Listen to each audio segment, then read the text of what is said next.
Ողջույն սիրելի հայրենակիցներ, դուք դիտում եք Կենաց հաց հաղորդաշարը։ Տերն իմ հովիվն է։ 23-րդ Սաղմոսի բովանդակությունը ճիշտ այս մասին է։ Տերը իմ հովիվն է, գրում է Դավիթ թագավորը։ Դավթի Սաղմոս Տերն է իմ հովիվը եւ կարիք չեմ ունենալու։ Առաջարկում եմ, որպեսզի միասին խորհենք այս խոսքերի եւ այս Սաղմոսի խոսքերի շուրջը։ Դավիթը փոքր ժամանակ հովիվ էր եղել, դաշտի գառների հովիվ էր եղել եւ նա շատ լավ գիտակցում էր, թե ինչ կնշանակի այս խոսքը։ Տերն է իմ հովիվը եւ ես ոչ մի բանի կարիք չեմ ունենալու։ Ինչպես հայտնի է, հովիվը հոգ է տանում իր հոտի համար։ Հովիվը առաջնորդում է իր հոտը։ Հովիվը չի հեռանում իր հոտից։ Տերն է իմ հովիվը, կասի Դավիթը, Աստծո սրտի համապատասխան մարդ, մեկը, որը հռչակել էր դեռ մանուկ ժամանակից, ով Տեր, դու ես իմ հովիվը։ Այս սաղմոսը նաև մարգարեական սաղմոս է, որովհետև խոսում է մեր Տիրոջ Հիսուս Քրիստոսի մասին, որպես բարի հովվի։ Հովհաննես ավետարանի 10-րդ գլխի մեջ Տերը ինքը կասի, որ ինքը բարի հովիվն է։ Եվ մենք բոլոր իր հետևորդները իր գառնուկներն ենք։ Երջանիկ ես դու, եթե Հիսուս քո հովիվն է եւ կարող ես հռչակել Դավթի պես. Տերն է իմ հովիվը եւ կարիք չեմ ունենալու։ Նա կանաչ մարգագետիններում է պառկեցնում ինձ եւ հանդարտ ջրերի մոտ է տանում ինձ։ Ինչպես հայտնի է, հովիվը իր հոտը տանում է կանաչ դաշտերը, որպեսզի նրանք կերակրվեն։ Հովիվը հոգատար է իր հոտի համար։ Մեր բարի հովիվը, Տերը, Տեր Հիսուս Քրիստոս, նույնպես հոգատար է մեզ համար։ Նա մեզ տվել է իր խոսքը, մեր հոգիների կերակուրը, այն կանաչ մարգագետինները։ Եվ մենք այսօր էլ կարող ենք սնվել այդ կերակուրով, շնորհակալություն հայտնելով Աստծուն իր մեծ հոգատարության համար։ Նա վերանորոգում է իմ հոգին, շարունակում է Դավիթը, առաջնորդում է ինձ արդարության շավիղների մեջ իր անվան համար։ Այո, հովիվը նաև առաջնորդում է հոտը։ Հովիվը տանում է իր հոտը մեկ կետից մյուս կետը։ Գառնուկը պետք է վստահի հովիվին 100%-ով, որովհետև նա է առաջնորդում իրեն։ Մեզ համար շատ կարևոր է, որպեսզի մենք ապավինենք մեր Տիրոջը, մեր հույսը դնենք միայն մեր կենդանի Աստծո վրա, որը առաջնորդում է մեզ,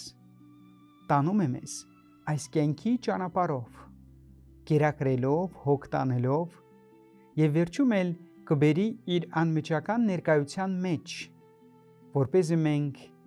իր հետ ապրենք հավիտյանս հավիտենից։ Եթե մահվան ստվերի ձորի մեջ էլ քայլեմ, չար բանից չեմ վախենա, որովհետև դու ինձ հետ ես, քո գավազանն ու ցուպը մխիթարում են ինձ։ Ուրախ հռչակում է Դավիթը։ Դավիթը մի անձնավորություն էր, որը շատ էր հալածվել Սավող թագավորի կողմից, տարբեր թշնամիների կողմից, բայց հռչակելով, որ Տերն է իմ հովիվը, Դավիթը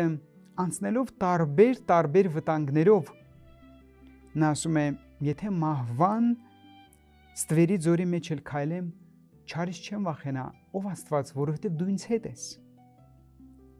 Մենք էլ կանցնենք տարբեր վտանգներով, չմոռանանք Աստծո ներկայությունը մեզ հետ է, չմոռանանք նրա խոստումը, որ ես քեզ հետ եմ, ահա ես ձեզ հետ եմ ամեն օր մինչև աշխարհի վերջը, խոստանում է մեզ բարի հովիվը Հիսուս Քրիստոս։ Որքան էլ վտանգներ լինեն, միևնույնն է, Տերը իր խոստումից հետ չի կանգնի եւ նա մեզ հետ է։ Եվ մենք էլ այսօր կարող ենք վստահ վկայել,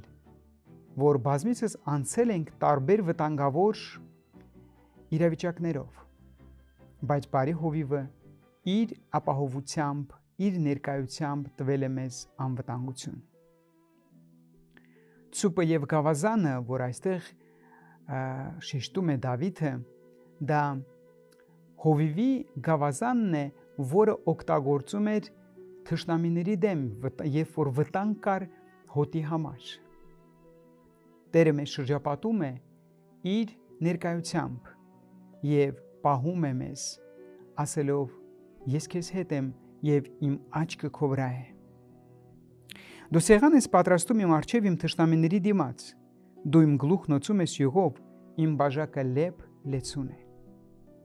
Դավիթը ավելին, քան ուրիշներ, շատ խորը հասկանում էր այս խոսքերի իմաստը։ Որքան էլ թշնամիները հետապնդում էին, որ նրան սպանեն, Աստված պահում էր նրան եւ սեղան էր պատրաստում իր առջև իր թշնամիների դիմաց։ Նրա գլուխը յուղով էր օծում, նրան պահում, պահպանում եւ ցույց տալիս իր թշնամիներին, որ ինքը Աստված, Դավթի Աստվածն է։ Կլինեն սպառնալիքներ Դավթի դեմ, բայց Աստված պահպանում է եւ ցույց է տալի բոլորին, որ ոչ մեկը չէր կարող նրան մատով կպնել։ Դավիթը ուրախությամբ հռչակում է, ավարտելով այս հրաշալի սաղմոսը, ասելով. այսպես բարիքը եւ ողորմությունը կգան իմ հետևից իմ կյանքի բոլոր օրերին եւ Տիրոջ տանը կբնակվեմ ամբողջ կյանքիս ընթացքում։ Այո, այն վայրը, որտեղ որ հավաքվում էին Աստծուն երկրպագելու, այդ վայրը հեռու էր Դավթից այս պահին, երբ որ նա գրում էր այս սաղմոսը։ Բայց նա վստահելով հովին Տիրոջը, ասում է պիտի գա։ Պիտի գա այն օրը, երբ որ ես պիտի վերադառնամ այն սրբավայրը, որտեղ Աստծուն կերկրպագեն եւ Տիրոջ տանը կբնակվեմ ամբողջ կյանքիս ընթացքում։ Տիրոջ բարիքը եւ ողորմությունը կգան իմ հետևից։ Բարիքը եւ ողորմությունը։ Ողորմություն բառը եբրայերեն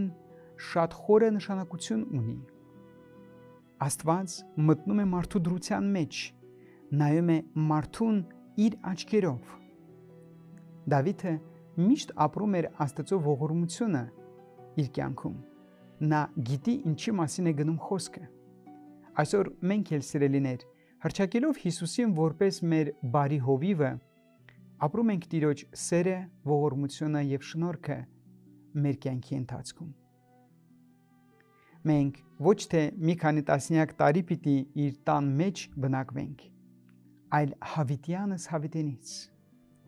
Եվ այդ հավիտենականությունը բոլորիս համար մոտենում է։ Գալիս է այն սքանչելի օրը, այն սքանչելի պահը, երբ որ մենք պիտի միանանք մեր բարի հովին, Հիսուս Քրիստոսին, եւ այսպես մշտական իր հետ կլինենք։ Կուզես Հիսուս լինի քո բարի հովիվը։ Կուզես Հիսուս առաջնորդի քեզ քո կյանքի մեջ։ Հավատա նրան որպես քո Տիրոջը եւ Փրկչին։ Հռչակիր Հիսուսին որպես քո կյանքի թագավորը եւ հովիվը։ Նա մեկն է, որը նստած է ամենաբարձր գահի վրա, բայց որը այդքան մարդասեր է եւ այդքան մոտիկ է քեզանից եւ ինձանից։ Պարզապես հավատքի քայլ արա դեպի Տերը, եւ Տերը քայլ կանե դեպի քեզ։ Պարզապես համնար թե ինչ քաղցր է Տերը, եւ ընդունիր նրա առաջնորդությունը կյանքիդ մեջ։ Նա կառաջնորդի եւ կտա այն ամեն ինչ որ պետք է այս կյանքի համար, նա կտա հոգևոր կերակուր, նա կփրկի վտանգներից, նա ապահով իր թևերի տակ կպահի